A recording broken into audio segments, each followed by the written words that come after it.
Stop throwing fertility away. Welcome to the next segment of Before We Bought the Solution. We have developed a truly spectacular suburban system. A tree spends all summer, all spring manufacturing leaves, sunlight, water, minerals, carbon dioxide, the roots working underground, and fungi doing whatever fungi does when nobody's looking. There's an entire biological production facility operating 24 hours a day. And then autumn arrives. The tree drops its finished product directly over its own root system, and we go into panic mode. Leaves, quick!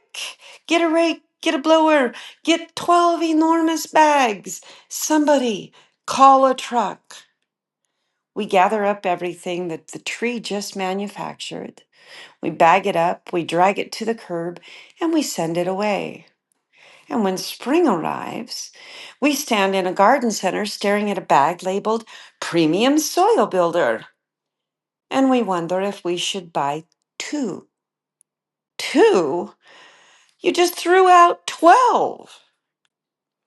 Welcome back to Before We Bought the Solution.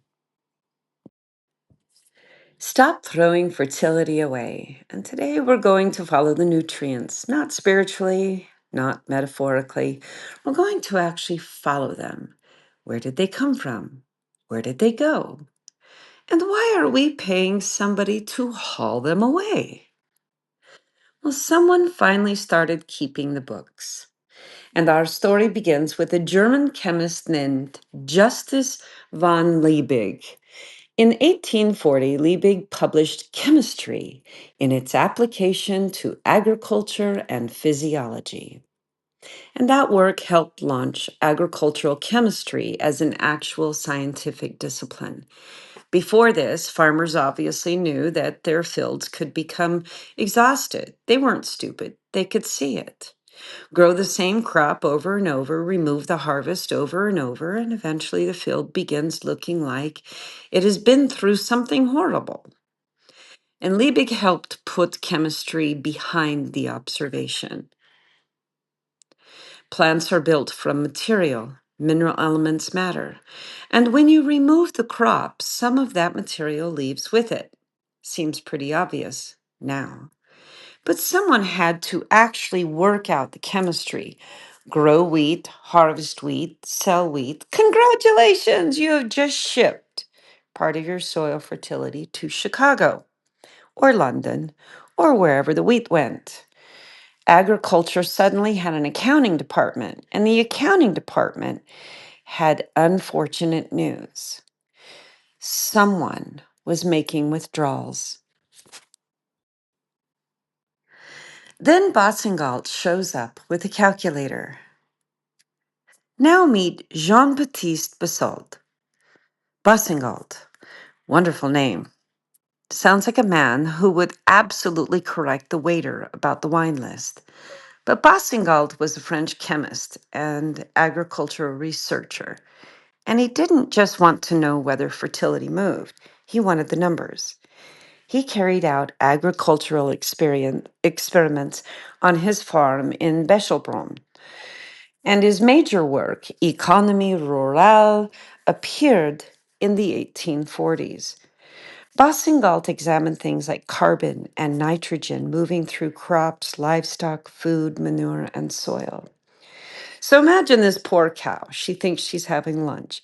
And Boussingault is standing there going, how much nitrogen went in? The cow chews. How much stayed in the animal? Cow continues chewing. And how much came out? The cow has accidentally joined an agricultural research program because now the farm begins to look like a system. A crop grows, an animal eats the crop. Some nutrients become animal tissue, some are lost through metabolism, and some come back out in the manure. Manure returns to the soil. Soil grows the next crop. That's not a line, it's a loop. And loops are going to be very important today. Imagine an integrated 19th century farm.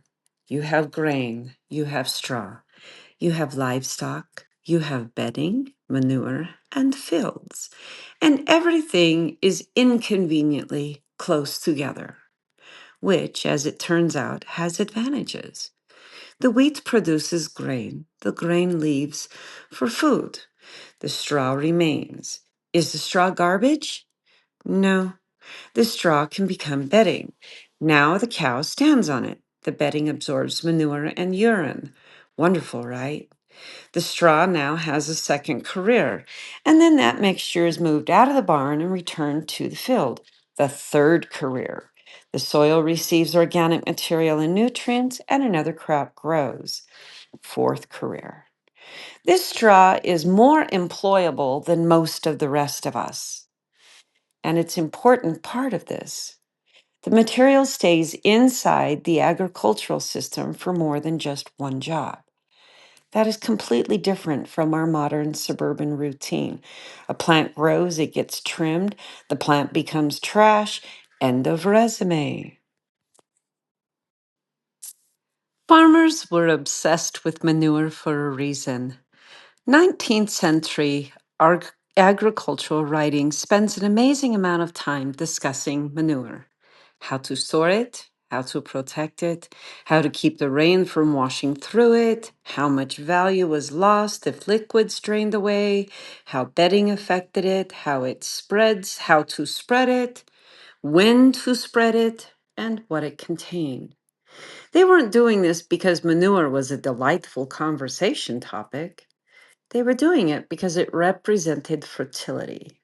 And one useful 19th century writer here is Joseph Harris, author of Talks on Manures. And Harris discussed the nitrogen, phosphoric acid, and potash contained in farm manure and the importance of conserving that value. There it is again, value. If manure sits somewhere and loses nutrients through leaching or poor storage, those nutrients don't stop existing. They just left. And farmers paid attention because they could not simply say, oh, well, I'll pick up another 50-pound bag on Saturday. The farm had to hold on to what it had. And this gives us the first really important suburban question. What are we already producing that we're failing to keep? Rothamsted decides to test this for basically forever. Now we go to England. In 1843, John Bennet Lawes and Joseph Henry Gilbert began what became the famous Broadbalk Wheat Experiment at Rothamsted, and Broadbalk is still running. Think about that. People were traveling by horse. Queen Victoria had been on the throne for 6 years. Nobody had antibiotics. Nobody had a refrigerator. And somebody planted an agricultural experiment and apparently said, let's see how this goes for the next couple of centuries. Excellent commitment. Broadbalk compared different fertility treatments, farmyard manure, mineral fertilizers, different nutrient combinations, and an untreated control. Now, here's the piece I love for this chapter.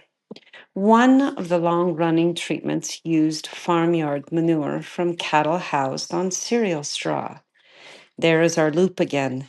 Cereal grows, straw remains, straw becomes bedding. Bedding becomes part of manure. Manure returns to the field, and the field grows cereal again. Same material, different jobs. Nobody needed to put a recycling symbol on the barn. They kept the control. And because Lawes and Gilbert were doing actual science, they kept untreated ground for comparison. Because now you can ask, what happens when nutrients are returned? What happens when they aren't? What happens under farmyard manure? What happens under mineral fertilizers?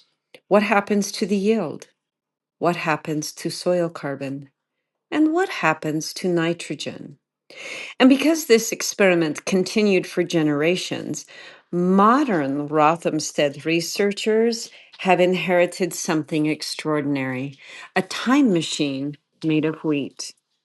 We can look at soil under treatments that began before the American Civil War. And this is not nostalgia, it's data.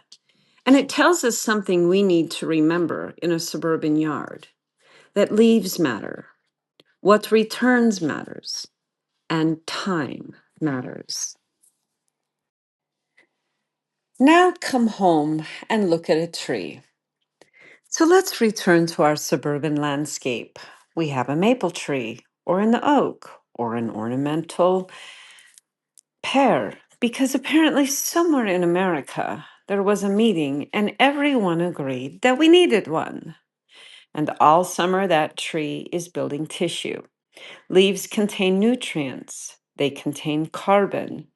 Leaves also contain cellulose and lignin and protein and minerals. And then the leaves fall right over the root zone. It's a perfect delivery, free shipping. And our reaction is no, no, no, no, no, no, no, no. Out comes the leaf blower. The tree says, "But I made those." And we say, "But they're messy." And the tree says, "But they contain my nutrients." And we say, "But the neighbors are watching." And the tree says, "But I spent 6 months working on them." And we say, "It's in the bag." This is not a soil problem. This is a public relations problem. So now that we've bagged it all up, what's actually in the bag? Let's take a look. The leaves contain nitrogen, phosphorus, potassium, calcium, magnesium, sulfur, micronutrients. Grass clippings contain nutrients. Plant stems contain nutrients. Vegetable residues contain nutrients. Prunings contain minerals and lots of carbon rich tissue. And when those materials leave, some of the yard's nutrient inventory leaves with them. And that doesn't mean you can throw 3 maple leaves at a tomato and cancel your fertilizer budget. Decomposition gets involved, microbiology gets involved, and nutrient availability changes over time. But the basic accounting is not real complicated. If biological material leaves the property, the material inside it leaves too. You cannot rake up 6 bags of leaves and have the nitrogen stay behind out of loyalty. It doesn't work that way. And while we're counting nutrients, someone forgot the carbon. This is where the story becomes bigger than fertilizer. Because when we remove plant material, we don't only remove mineral nutrients, we remove carbon. And soil biology is absolutely obsessed with carbon. Plants capture carbon from the atmosphere, atmospheric carbon dioxide through photosynthesis.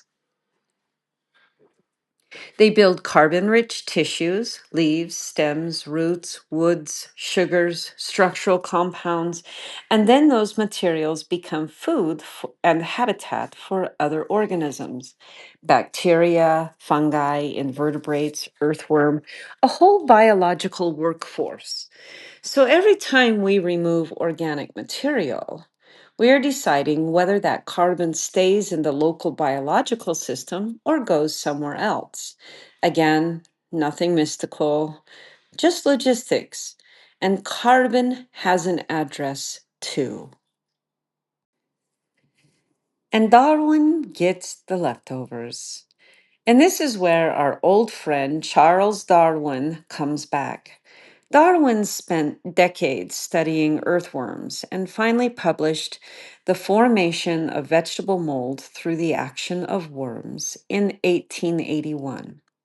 He watched worms interact with leaves, pull leaves into burrows, process surface material, move soil, create castings, mix organic material with mineral soil, Now, think about that for a second.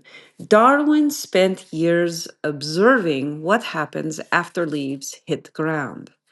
And modern suburban maintenance has become incredibly efficient at making sure we never find out. The leaves fall Tuesday morning, the leaf is gone. Darwin would have no material. We'd have ruined his experiments. A leaf is not unemployed just because it fell off the tree. This is an idea I want us to keep in mind. A material does not become waste just because its first job is over. The leaf's first job was photosynthesis. Excellent work. And the season ends. Does the leaf retire? No. Takes on a new job. It covers the soil. New job. It holds the moisture. New job. It feeds decomposers. New job. It returns nutrients to the soil. New job. It becomes part of organic matter. That leaf has a pension plan, and we are the ones trying to terminate it early. And the same is true of all kinds of plant material: straw, grass, stems, branches, vegetable residue. One job ends, another job begins, unless we put it in the bag. Congratulations, by the way. You grew your own fertilizer. Let's talk about grass clippings, because this one is almost too easy. Grass contains nitrogen and other nutrients, and you mow the lawn. The mower cuts the grass into thousands of tiny pieces, and the tiny pieces are already distributed across your lawn. This is fantastic. The lawn has fertilized itself. And then some of us attach a bag to the mower. Why? Because apparently efficiency makes us uncomfortable. University Extension Guidance has recommended leaving appropriate clippings on the lawns for years because the clippings decompose quickly and recycle nutrients. So when conditions are right, mow, leave them, go inside, make some iced tea. You've completed the nutrient cycling program, and no truck has been required. Autumn and the annual fertility panic. Now the leaves. Leaves are trickier because there can be a lot of them. They blow around in the wind, they pile up, they mat, they block sidewalks, they gather in places where you absolutely don't want them. And no one is suggesting that you open your front door in November and wade through waist deep maple leaves like you're crossing the Everglades. We're saying don't assume the only useful destination is the curb. Share them. Move them under shrubs. Spread them beneath the trees. Use them around perennials. Add them to compost. Use them as a carbon rich material in appropriate areas. You can still have a tidy yard. This is not a contest to see who can frighten the homeowners association first.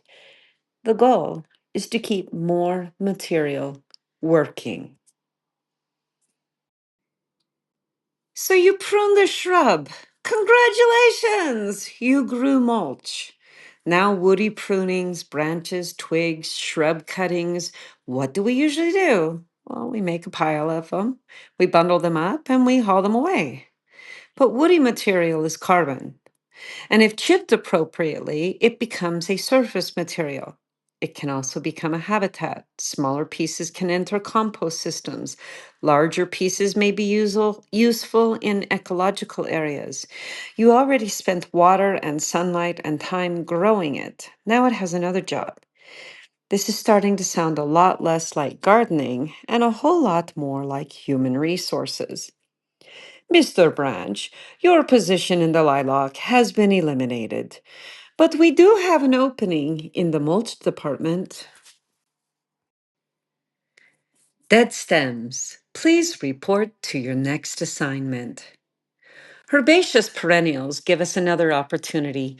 Bee balm, coneflowers, salvias, grasses, annual flowers, vegetable stems.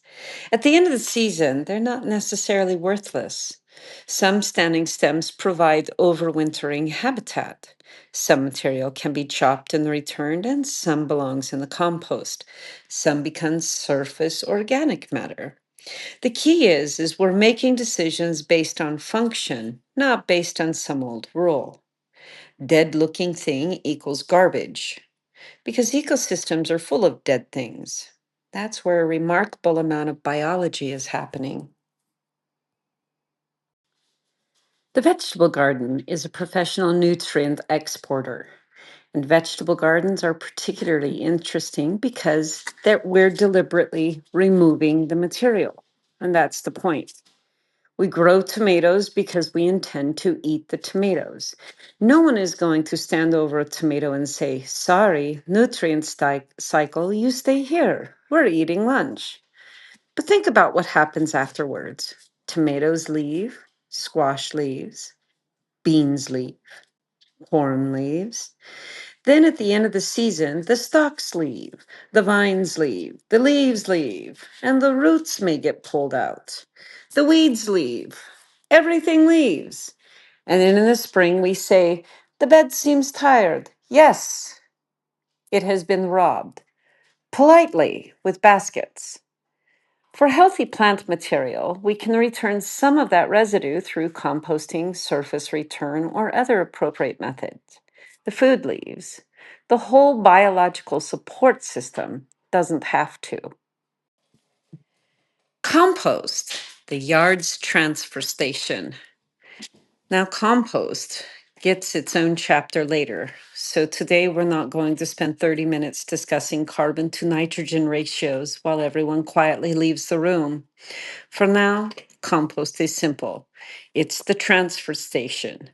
You have the material that is awkward in its current form: leaves, food scraps, plant residues, clippings, small chopped material, and you put it into a managed decomposition system. Microorganisms do the processing. The volume changes, the structure changes, the nutrients become part of another material. And then the compost is returned to the landscape. The important word here is returns. We didn't make the material disappear, we processed it. And not everything needs to visit the compost pile. And this is where people often make nutrient recycling harder than it needs to be. You don't have to compost everything. Grass clippings already sitting on the lawn, they're fine. Leave them. Leaves are already located underneath a shrub. Wonderful! It has arrived. Wood chips already covering a bed. Done. Appropriate plant residue already lying where decomposition is useful. Excellent. Compost is one pathway, not customs and immigration for every piece of carbon entering the country. Sometimes the shortest nutrient cycle is exactly where the plant falls. The plant stays. It's pretty hard to improve on that transportation budget. Diseased material has been fired. Now there is material we do not want cycling through the property. Known diseased plant material. That material does need to get removed and handled according to appropriate local extension guidance. Simple. Healthy material. What's your next job? Diseased material. Security will escort you out. No compost addition, no second interview. We're done. And that keeps the nutrient recycling system useful without turning the yard into a pathogen reunion. Now, let's do what Boussingault would do. We're going to measure. Because once we start weighing this material, I think people are going to be shocked. Pick a section in your suburban yard, just one bed, one lawn section, one tree area, or for feeling ambitious, do your entire property. For 1 month or better, one full season, keep track of the organic material that would normally leave. Weigh it. Leaves, grass, prunings, deadheads, vegetable residual, everything. Write down the number. Now sort the material conceptually, returned directly, composted, used as mulch, used as habitat, removed because it was diseased or inappropriate. At the end of the season, look at the weight. Maybe it's 50 pounds, maybe 100, maybe several hundred. And then ask, how much biological material did this property manufacture for absolutely free? That's the moment the yard changes. Because now the landscape is not just composting resources, it's producing them. Trash day begins looking very different. And once you begin seeing nutrients this way, drive through suburbia on yard or leaf collection day. You'll see a bag, maybe a bunch of bags, more bags, bags, bags, bags. An entire street lined with biological material, carbon, minerals, potential mulch, potential compost, potential habitat. And yes, many municipalities now collect green waste and compost it. And that's much better than simply burying it. But look at the route. The tree grew the leaf. The homeowner bags the leaf. A truck comes and picks up the leaf, and a municipality processes the leaf. The homeowner later goes to the program, the Green Matter program, and purchases the compost. We've outsourced decomposition, and there's nothing wrong with that. It's just quite ambitious.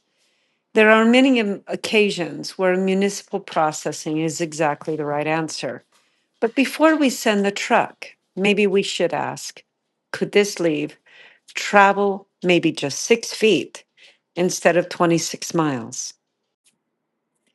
The industrial fertilizer era changes the math. And now we get to the historical pivot that gives this entire series its name. Agricultural chemistry made it increasingly possible to identify specific plant nutrients. And then industry made it increasingly possible to buy concentrated nutrients. John Bennet Lawes patented a process for manufacturing superphosphate in 1842. Commercial fertilizer production expanded. Guano entered international trade. Nitrate salts entered agriculture. Superphosphates manufactured mineral fertilizers. And suddenly, farmers could replace nutrients from outside of the farm. This was revolutionary. You no longer had to close every local fertility loop perfectly. You could import fertility. And once you can import fertility, a very subtle psychological shift became possible. And the questions changed from how do I conserve what I have to what should I buy to replace what I lost? And that question eventually follows us all the way into the suburban garden center. Before we bought the solution matters. This series is not about reenacting 1840. I enjoy indoor plumbing far too much. It is about recovering the questions people had to ask when purchasing solutions were limited. What do I already have? What is leaving? What can be returned? What can do another job? And what resource is being wasted? This is the piece I want back because we have become extraordinarily good at asking, what product do I need to purchase? And sometimes we should ask, what did I just throw away? The art is not just simply a decoration, it's a material system. And this is where I want us to see the suburban property differently. Sunlight enters, rain enters, irrigation enters, carbon dioxide enters, and plants capture resources. Biomass grows, leaves form, grass grows, branches extend, roots grow, flowers bloom, vegetables develop. Then some material leaves as food, some leaves as pruning, some leaves as lawn waste, some decomposes, some stays, some becomes habitat, and some becomes soil organic matter. That's a materials flow system, and you don't have to own a farm. Your backyard is doing chemistry right now. It simply refuses to send you an invoice. What Rothamsted still teaches us? Well, let's return to Broadbalk. More than 180 years of field experimentation, farmyard manure, mineral fertilizers, untreated ground, long term soil records. One of the really beautiful things about Rothamsted is that it doesn't need us to romanticize manure. Mineral fertilizer can absolutely produce crops. That's not the interesting question here. The interesting question is what happens to the broader system when organic material is returned? When nutrients are exported, when carbon is added, and when these practices continue over a long, long period. This is why long term experiments are so important. A suburban yard tends to operate on a 3 week attention span. My soil didn't change. It's June. Give everybody a minute. Ecological systems have calendars. So, what should stay? Well, here's the suburban version. Leaves, keep as many working on the property as practical. Grass clippings, leave appropriate clippings in place. Get a great mulching mower. Healthy herbaceous material? Find them their next job. Woody prunings? Chip, use, compost it where suitable, or create habitat. Vegetable plant residues? Return healthy material through an appropriate pathway. Kitchen plant scraps? Compost where practical. Diseased materials? Remove that. And every time you're about to put organic material into the waste stream, ask just one question. Is this actually finished? Sometimes the answer is yes, but frequently it is not. So before you throw fertility away and then go back and buy fertility in the spring, check the trash can. And that brings us to the simplest lesson in all of this chapter. We spend a great deal of money trying to improve our soil. We buy nitrogen, we buy potassium, we buy compost, we buy mulch, we buy organic matter, and we buy products to stimulate microorganisms. Meanwhile, the yard is manufacturing biological material every single day.